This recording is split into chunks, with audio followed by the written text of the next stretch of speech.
On June 9, 1716, inside a darkened courtyard in Delhi, a captured general was forced to watch his 4-year-old son be murdered.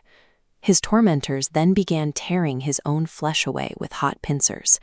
Yet the commander, Banda Singh Bahadur, did not scream. He sat in total, unbroken silence. For the Mughal emperor Farrukhsir, ordering this horrific public display served a clear purpose. By executing the uprising's leadership so brutally, he intended to extinguish the rebellion entirely. But as Nobel laureate Rabindranath Tagore observed, this event achieved the exact opposite. This apparent annihilation actually guaranteed the survival of the Sikh movement.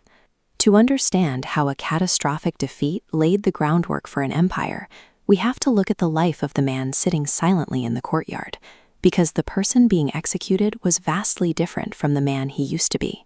Decades earlier, in 1670, he was born Lakshman Das, a Rajput hunter. During one hunt, he shot a pregnant deer and watched helplessly as her 2 fawns were born and immediately died. The trauma of that sight drove him to abandon his weapons and renounce the world. He retreated to the banks of the Godavari River and became a Bairagi sadhu, an ascetic mystic. He spent years studying under tantric masters in isolation, eventually acquiring intense mystical abilities known as riddhis and siddhis. He had isolated himself to find peace, but instead he cultivated immense pride. When other religious leaders and saints visited his ashram, Lakshman used his newfound magic to humiliate them, using telekinesis to physically flip their beds over while they sat. He had accumulated significant personal power, but because he applied it only to feed his own ego and mock his peers, that capability remained entirely useless to the outside world. That dynamic shattered when Guru Gobind Singh traveled to southern India and entered Lakshman's ashram. In a deliberate challenge, the Guru sat directly on the mystic's cot.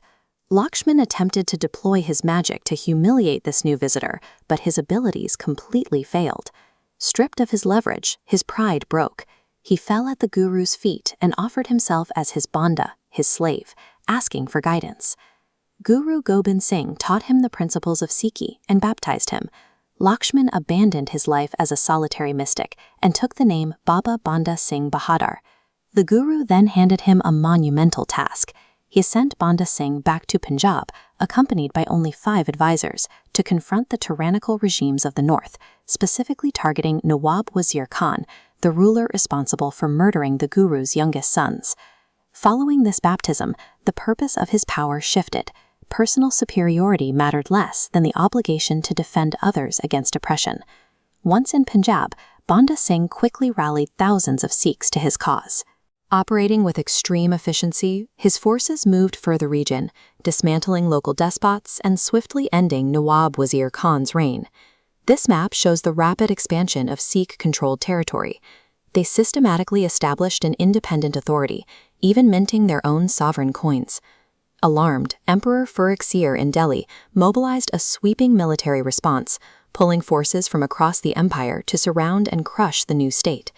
This counteroffensive forced Banda Singh and his remaining 700 soldiers into the fortress of Gurdas Nagal. For 8 grueling months, the Sikhs held the walls against the overwhelming Mughal army, surviving by stripping the bark and leaves from the trees inside the compound, before their rations finally ran out and they were captured. Withstanding the combined military weight of an empire for nearly a year proved that the Sikh resistance was no longer a localized uprising. It had hardened into a severe geopolitical threat. Which brings us back to the markets of Delhi. After their capture, the 700 starving survivors were paraded through these streets to face execution. The Mughals offered a final psychological test. Any Sikh who agreed to abandon their faith and convert to Islam would receive full amnesty and keep their life. Knowing that refusal guaranteed public torture, every single one of the 700 soldiers rejected the offer. Not one person broke ranks. In this context, Baba Banda Singh Bahadur's silent endurance in the courtyard takes on a different meaning. His stillness communicated a resolve that physical force simply couldn't touch, effectively stripping the execution of its intended psychological power. The executions completely failed to achieve Emperor Farrukhsir's goal. Instead of intimidating the region, the martyrdom of Banda Singh and his men rapidly galvanized a new generation of leaders within the Khalsa. Those leaders continued the push for independence. Within just 90 years of the executions in Delhi, Maharaja Ranjit Singh successfully consolidated the region and established a fully sovereign Sikh kingdom. That sequence of events is exactly what Rabindranath Tagore immortalized in his poem Bandi Bir. He recognized that the seeming defeat of the Sikhs was actually a profound victory of spiritual conviction over brute military force.